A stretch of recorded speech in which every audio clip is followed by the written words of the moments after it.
Assalamualaikum warahmatullahi wabarakatuh. Wadia balad palimana wae hayana. Alhamdulillah wa syukru ala ni'amillah. Kalawan diwuwuh ku qabul anu maha agung, dibarengan ku panghijabah anu maha kawasa, diiring ku kadeudeuh kanya Gusti anu maha suci. Urang ayeuna dugi kadanget ayeuna masih kene tiasa ditepang dangukeun deui dina acara anu matuh kamemet urang sadayana. Nyatana dina pagelaran dongeng Sunda jejer carita gara-gara munjung. Ayeuna kantun bagian anu ka 5 nanya pamiarsa. Ieu dongeng mangrupikeun buah karyana Kang Rudiansah ti Palihan Garut. Kangge Kang Rudiansah ngahaturkeun rewu nuhun laksaketi kabingahan. Rehana parantos ngintunkeun naskah sakaligus ngawidian mamang kangge medar ieu dongeng dina channel ATE Official. Atuh sumangga kanu teu acan subscribe geura subscribe heula. Ngarah langkung pogot sareng langkung sumangat deui ka si mamangna dina hinggoning medar ieu dongeng. Nging hilap di like di komennya nu saseueur-seueurna. Lainna naon, mamang masuk bingah kitunya. Upami maosan komentar-komentar ti para wargi sadayana teh. Kalintang bingahna deui upami mah link video mamang ieu dipang-nge-sharekeun atanapi dipang-bagikeun. Atuh ngarah teh nyangkolong tingkana waktos sumangga. Ayeuna mah urang lajengkeun deui dongeng gara-gara munjung bagian anu ka 4. Ukalima nanya urang lajengkeun deui. Kumaha lajengna sor cikopina betot simutna pagan heula tali kolorna bisi morosot merezel morozol uzel-uzelan di tengah jalan tumpak dung dung des.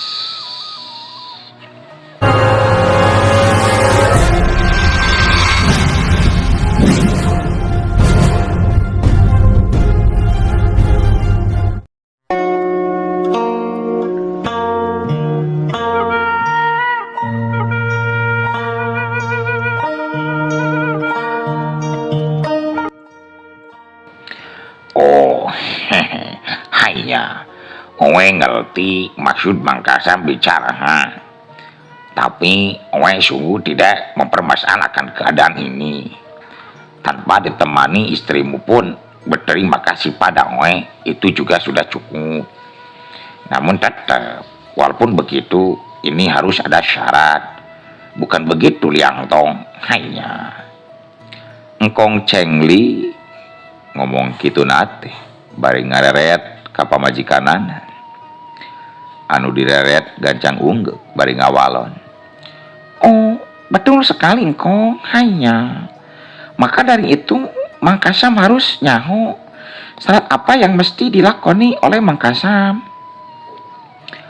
Bari memang tetap bingung ngadengi ucapan eta dua jalma jeung sakitu mah Mang Kasam teh bisa oge ngobrol dina basa nu beda. Lantaran tekung si sakola matak sakapeung mah rajin ngahulang memen teruskeun deui omonganna teh. Kan sanggeus ngarasa pas Mang Kasam kadenge nyarita deui. Oh, mun nuhun pisan we pamingartos mah selera duaan teu kaabotan. Nanging aya syaratna geuning. Naon manawi syaratna teh sun? Hanya begini Mang Kasam. Syaratnya cuman ada satu. Kamu orang harus pindah pekerjaan. Dari menjaga toko di pasar harus kerja menjadi angkat besi logam di gudang belakang. Alat-alat mesin jahit yang belum jadi. Kamu orang tahu, Oe punya pabrik besar di mana-mana. Mulai dari tempat pembakaran besi, pabrik kerajut dan pembuatan peci. dan kamu orang tetap akan diarahkan ke pekerjaan mengambil besi logam menyeberangi sasak yang di bawahnya ada lubang besar dan di dalamnya terdapat barang api, tempat pembakaran besi-besi besar yang akan diolah menjadi bahan alat kecil seperti paku, baut, dan lain-lain. Namun kenapa Mangkasam harus dipindahkan ke sana? Sebab banyak orang yang tidak sanggup mengerjakan itu semua. Kecuali terhadap Mangkasam, percaya punya kemampuan. Gitu Mangkasam.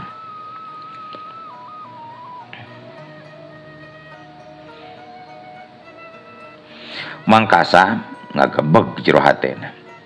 Teu sangka engkong Cengli bakal aya pikiran gitu. Nyarita boga karep mindahkeun manehna tina tugas pagaweanana. Tina purah jaga toko, ngaron arek dipindahkeun ka dapur pabrik tempat pambeuleman besi. Munggu ngabahayakeun pikeun pagawe anu teu asak pangalaman mah kana bebeuratan. Mangkasam ngarti jeung nyaho kumaha bahayana gawe di pabrik pangrajin mesin anu masih keneh milikna engkong Cengli. Cek pikirna leuwih hade gawe di pabrik pangrajin benang atawa rajut. Tibatan kudu dipindahkeun ka tempat anu pibahayaeun. Saliwat mah cek anu sok boga sangkaan goreng ka batur atawa sungudon. Pagawe engkong Cengli anu kabejakeun leungit mangsa keur ngaliwat dina sasak bari memanggul besi ngadon ti kosewat terus ngagebrus kana lombang anu seuneuna ngagurah teh disangkana teh ditumbalkeun we bari memang tara aya bejana deui ngeunaan korban anu carilaka. Sedangkeun sasak pamentasan hawu pameuleuman besi ukur satapakeun 2 dampal suku jalma dijieun tina betona make besi dihandap seuneuna meuni ngagugudag kawilang jero lombangna bari badak. Mangkasam ngahuleng lila ditawaran kitu teh. Da pugu jelas hatena mah langsung embung jeung nolak. Ngan teu wani ngadalkeun langsung sabab singkong Cengli jeung pamajikanana kasinggung perasaanana. Engkong Cengli ningali Mangkasam ngaron ngahuleng salalilah. Gancang nyarita deui. Dibarung ku silih teuteup jeung liang tong pamajikanana. Hanya eta bagaimana kumaha Mangkasam? Kamu orang apakah sudah siap untuk dipindahkan kerja? Kalau saja mau dipindahkan, maka gaji Mangkasam akan bertambah banyak. Dari asalnya 300.000 menjadi 2.500.000. Ada untuk bisa cicilan hutang pada kita orang. Bagaimana? Apa Mangkasam hayang? Tapi itu sih nya balik deui itu ke Mangkasam. Pengen gaji banyak ya harus mau dipindahkan kerja. Jangan hanya mau menjadi penjaga toko. Tapi kalau nggak mau ya udah. Berarti Mangkasam akan tetap mendapat kesulitan karena beban hutang yang harus menumpuk. Dan hutang kamu orang kewe harus secepatnya dibayar lunas dalam sempat waktu 1 bulan pulang. Gitu Mangkasam. Renghap Mangkasam rumenghap jika nu capek. Kaharti ayeuna mah ku dirina engkong Cengli pangna jadi bageur teh ka dirina lantaran aya maksud anu tangtu. Sedangkeun mun seug nolak kana katangtuan ti engkong Cengli mangka hutang 5 juta kudu geus lunas saacan waktuna sabulan. Munggu mata asa bejat kana sirah cuwet kana pikiranana engkong Cengli tetela nyahna ngan ukur ngaleng bari neke. Mangkasam kadenge maksakeun manehna nyarita deui lalaunan minta waktu keur mikir narima atawa moalna kana tawaran ti engkong Cengli. Kieu kong kumaha mun kuring minta waktu 3 poe we kong. Desan mikir kumaha dena antara narima moalna kuring kana tawaran engkong tadi. Ari kudu ngajawab langsung ti ayeuna mah kuring teh bener-bener bingung kumaha nangtukeunana kitu engkong.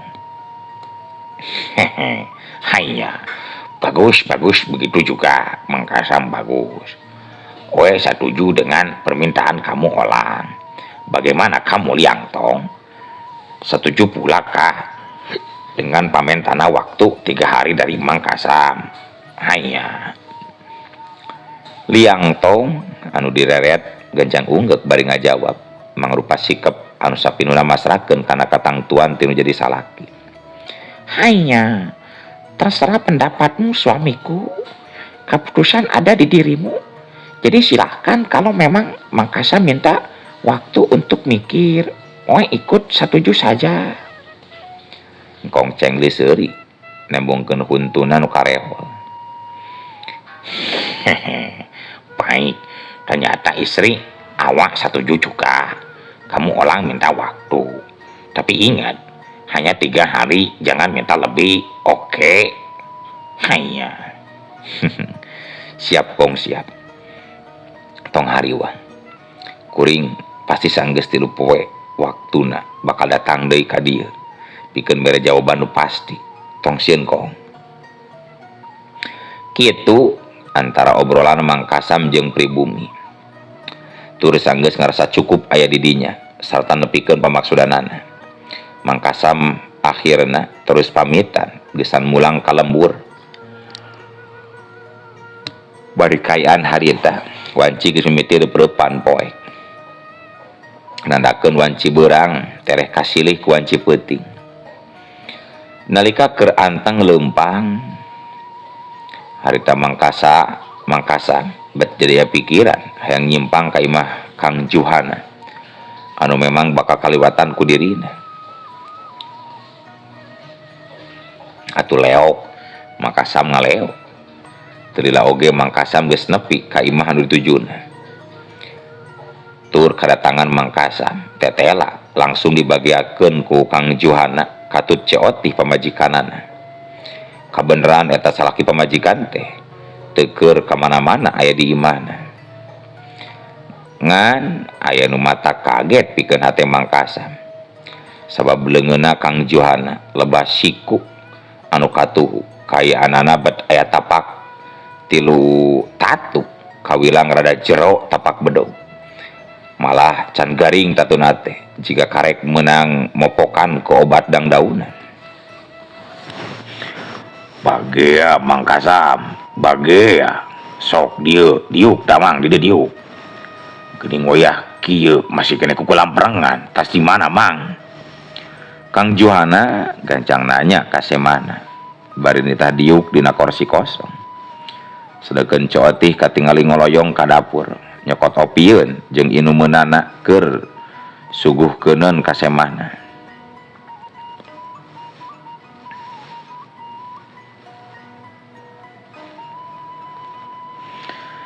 Ningali teutepan Mangkasam anu merhatikeun seukeut kana tatuna, Kang Juhana gancang nyarita bari seuri leutik.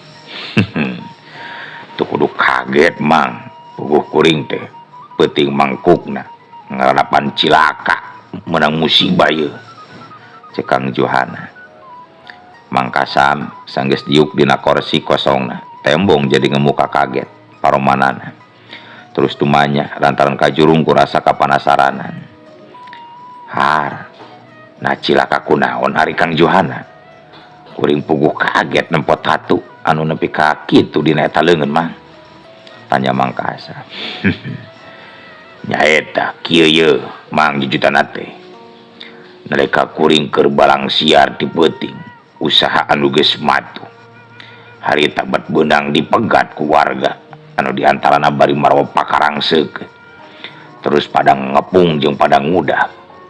Awak arek pada nyacak, kitu tamang ngarti meureunana. Jeung geus kungsi ngadenge buah Mangkasam kana beja nu ayeuna genjleung di meunggah lembur. Matak geus sabaraha poe ieu kuring teu kaluar ti imah sabab bisi anu curiga nyahun kuring anu munjung. Har, nah ari Mang Juhana kade atuh tong gagabah dina ngalakukeun tindakan ngan untung we teu tarik cilakanya.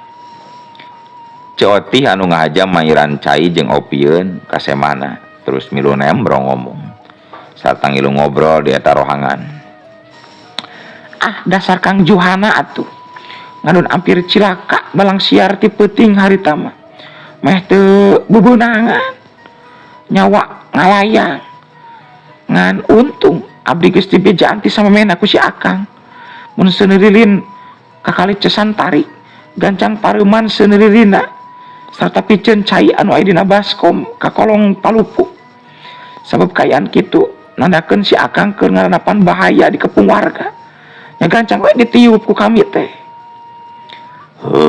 Tapi dari cilaka mah sanunya nya mang ari cilaka mah dina kalender nah itu dulu manehna nya memang gitu pisan ju ari cilaka mah sanu apal jeung kuring oge kungsi ngadenge sabenerna makan eta beja teh mang matak nalika keur di jalan balik ka lembur bet hayang mengkol heula ka dieu inget ka Kang Johana teteh lah bener we di dieu geuning bagong nadu sahabat keluarga teh ngan untungnya seuneu-lilina gancang dipareuman serta cai dina baskom dipiceun ka kolong palupu maka jirim Kang Johana dina wujud bagong langsung ngaleungit benernya gitu bener tuh mah. Memang nya kitu pisan mah untung pamajikan kuring teu ruasan harita teh ngarti kana kayaan. Syukur atuh tetela ari salamet mah singgara cager we tina tatuna nya. Nuhun pisan pidoana mangkasam. Tah ari pas kejadian Kang Johana hampir celaka teh di mana eta teh? Nya maksud deh di lembur mana hampir cilakana waktu Kang Johana balang siar ti peuting teh di mana eta? Nya eta di lemburna engkong cengli dunungan Mangkasam digawe. Tadina mah mun teu kanyawan ku warga kuring teh arek luludruk di pipir imana singkong cengli. Sabab geus nyao di mah manehna mah memang loba segon jeung leutna di jero goa teh. Di lemburna engkong cengli Mangkasam ngadon moloh kaget. Nya tapi nah Mangkasam bet ngadon kerung jeung kaget kitu jiga anu teu percaya geuning kana caritan kuring mah. Lain kuring teu percaya ju tapi nah singkong teu ngomong naon-naonnya ka kuring tadi mun dina peuting mangkukna warga pangeusih lembur manggihan bagong terus jarudak. Oh jadi Mangkasam nyimpang ka dieu teh tas mulang teh singkong cengli gitu. Bener pisan kuring teh ngahaja tas teh singkong cengli ieu teh sabab aya bedamikeun anu kacida penting ngan salila ngobrol tadi teh manehna teu kungsi nyabit-nyabit lemurna pernah kasaba ku bagong atau ku bagong kajajadian jalmaan Johana. Ceoti kadenge deui nembrong ngomong bari seuri leutik. Pohon jika nama meureunan mah lemburna kungsi kasaba ku salaki kuring dina wujud bagong pohon meureun.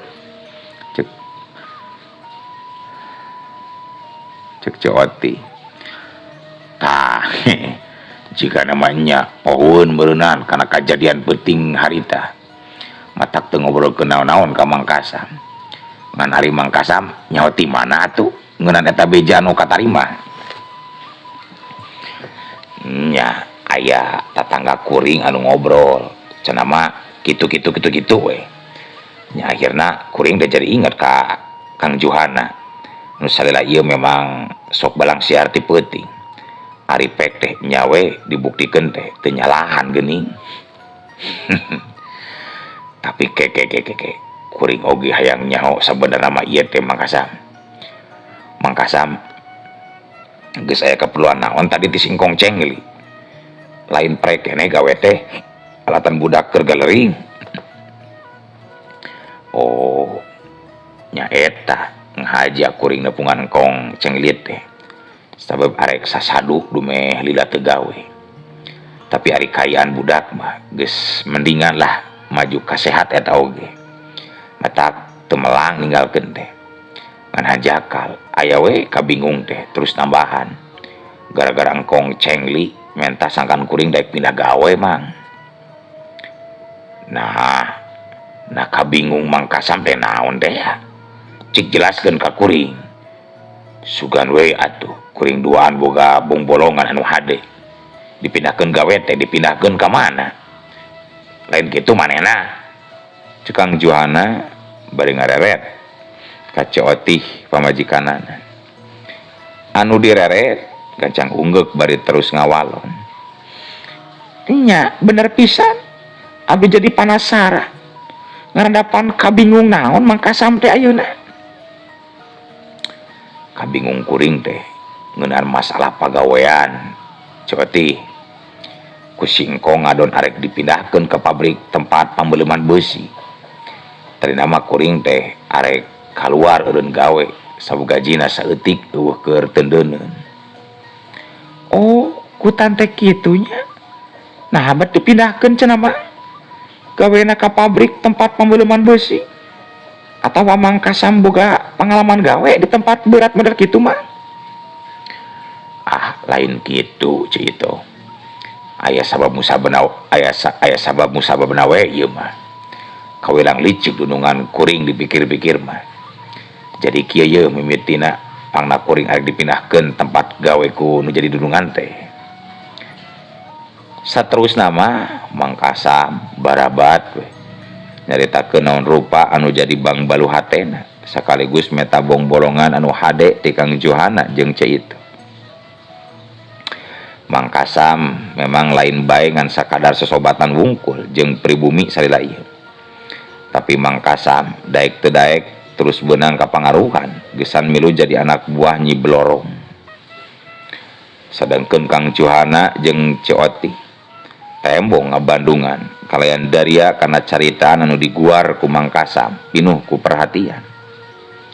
Bari sakapeung duanana sok diselang si diteuteup jeung gogodeg sarta kumecrek sagarupa. Terila Mang Kasam kadenge mungkas guaran caritaana. Tah jadi kitu ju. Oge Nyi Oti Bang Baluh kuring ayeuna teh kitu pisan. Kumaha cikan? Aya teu bong bolongan nu hade pikeun kuring. Sabab jujur kuring geus teu betah gawe di teu singkong cenglit teh hayang geura eureun. Kang Johana katingali ngut-nggutan sirahna teu dilapok manehna nyarita. Aya Mang, bong bolongan mah aya. Malah kuring geus sabaraha kali nyarita ka Mang Kasam ti basa eta keneh mula. Sakaligus ngajakan geus ngarobah nasib. Tapi da geuning kitu Mang Kasam mah jiga nu hoream. Bener teu, Oti? Kang Johana ngareret ka Cootih anu deret gancang ngawalon bari unggep. Memang sok susah ari ngajakan anu hararese mah.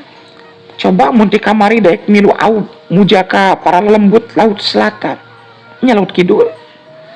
Muntang tulungkan Nyi Blorong teh dina soal kabeungaran. Kalayan dibantu kumbah Berod selaku kuncen di Gunung Gede. Meunaan hirup Mang Kasam geus robah moal susah kawas ayeuna. Nya eta masih kene bingung ku siga pamajikan kuring ieu teh. Oti mun nyarita sajujurna boga maksud muja geus bisa dipastikeun moal satujuan kalakah kumaha oge gerah.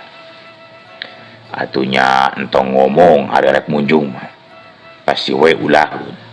Bebejana mun indit arek nangan gawe we ka kota kitu. Ari kitu mah ngadung harti kuring teh ngabohong beureun kanu jadi pamajikan atuh Kang Johana. Sedengkeun kuring apanan taratuman ngawadul. Sok terus kapikiran sakalian ngabohong seetik oge ka pamajikan teh. Atunya keun bae we ngabohong oge perkara kieu mah. Dangkena oge aya hasilna mah geus pasti keluarga kene anu ngeunah narima nikmat hirup lantaran loba harta. Sabab ieu Mang kuring ukur sakali deui ngabantu ka Mang. Sabab kahareupna mah sabada teuing satadina we kuring duaan karunya ka Mang anu hirup sangsara wae. Tingali kuring ayeuna karek 3 bulan munjung ka Begu geus aya mimiti robah nasib teh tah. Teu susah-susah teuing kawas ti heula. Ceuk Kang Johana terus ngasupan pangaruh anu cek dirina kitu teh bener. Sedangkeun Mang Kasam tembong ngadon ngawulang bari ngagerentes ngomong sorangan dina jero hatena. Memang bener oge anu dicaritakeun ku si Johana teh teu salah.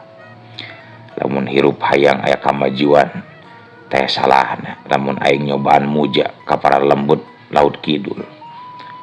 Buktina be ayeuna si Johana hirupna mimiti caang, usahana mimiti buburialan. Kitu geureunteh sate Mang Kasam dina waktu harita. Mang Kasam hirupna anu memang loba kasusah. Tang tuwe babari kapangaruhan. Kagoda ku ajakan sobatna anu leuwih ti heula geus anclub kana kamusyrikan. Ayeuna Kang Johana secara teu langsung nampa parentah ti Nyi Blorong geus sanambahan balad pikeun muja nyiar kabeungaran dunya barana. Maka di dituna Kang Johana bakal meunang kepercayaan sarta bakal menang harta banda terus nambahan ngaronjat. Tapi loba piliheuna anak muja teh ka para lembut laut kidul mah. Hayang munjung ka begu bisa tinggal menta baju hikmatna tangtu dibere asal sanggup narima syarat. Hayang ngukut tuyul kari milih tuyulna anu mana. Hayang muja ka buta atawa ngipri ka siluman orai sanca. Eta kabeh gumantung ti jalma anu milih jeung sanggup narima katangtuan tina setiap syarat-syarat anu lumaku. Mang Kasam sanggeus panceg dina pamikiranana atawa milih jalan anu sakirana matak mampu ngarubah kana nasib. Gancang nyarita deui ditujukeun ka Kang Johana bari neuteub pinuh ku pangharepan. Kuring saya gak diri julah. Maksud deh saya gak diri gesan milu muja ka para lelembut laut kidul jeung anjeun. Ngan kuring aya pamilih muja teh hayang kana buta we atawa genderuwo. Embung ngukut tuyul oge embung munjung ka bagong. Komo kudu ngetek kana monyet mah jeung ngipri kana orai sanca. Eta masyaratna kawirang bareurat pisan. Tah jadi kitu Kang Johana kacendakan ti diri kuring dina waktu ayeuna. Siaplah milu aub muja jeung Kang Johana ka para lembut laut kidul tapi hayang muja ka buta. Kang Johana tembong paromanana marah mai nadakeun sugemah hatena lantaran Mang Kasam akhirna kabita muja cara manehna. Hade mun bener kitu mah Mang Kasam. Hade Mang Kasam geus panceg nangtukeun sikap arek milu muja ka kuring. Berarti urusan jeung singkong cengli kudu putus taya deui urusan naon. Nya pasti kana kituna Johana. Ari hayang roba nasib mah tina goreng jadi alus. Ulah kawas monyet kagugulung kalapa. Kuring kudu luas nangtukeun sikap ieu mah Kang Johana. Tah bener kitu pisan mah. Mun Mang Kasam hayanan lamun Mang Kasam tetap lebar pikeun ngalepaskeun diri tina nu geus karasa pait peurna. Ibarat monyet kagulung kalapa, bener. Bodoh kacida mun aya jalma teh bisa nangtukeun sikap jeung pilihan teh. Nya kuring arek buleud hate ayeuna mah muja nurutan Kang Johana. Tapi kuring mah mujana tetepnya hayang kana buta. Ceoti jigana bae panasaran kunaon Mang Kasam hayang muja teh ka buta, pok nanya. Mang Kasam, nabat hayang muja teh ka buta geni? Lain ka bagong, tuyul atawa orai mah? Tanya Ceoti. Mang Kasam tembong seuri leutik bari gancang ngajawab. Ari muja ka buta mah heueuh, jelas moal ripuh. Moal kuring anu kudu liar ti peuting. Jeung deui ari muja ka buta mah bisa numbalkeun deungeun-deungeun atau batur. Moal kudu numbalkeun kulawarga sorangan khususna anak teges. Jawab Mang Kasam daria. Oh gitu. Geuning geus apal. Nya geus apal selah Mang Kasam teh kana aturan munjung. Tapi nyata oge karek meureunan. Da ukur cek beja kuring ngomong kitu teh. Ngan ayeuna ye mun arek indit ka laut kidul teh ira waktu anu alus. Soalna pan Kang Johana kena dangan tatu. Leungeun anu nyabet teh alusna irah urang ye kalau kidul teh tenang mang tenang tilu poe deui oge kuring cager moal lama.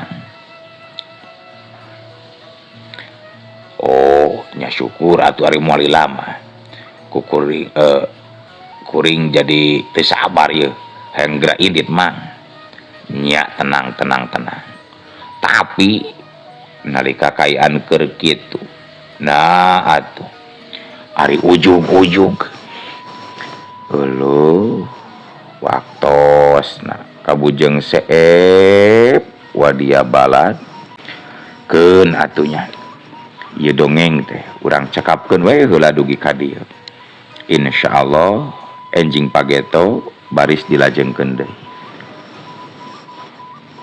atuh ku kitu ku kieuna mamang saja amit mungkur amit mundur ti payunan para wargi sadayana. Hayu assalamualaikum warahmatullahi wabarakatuh.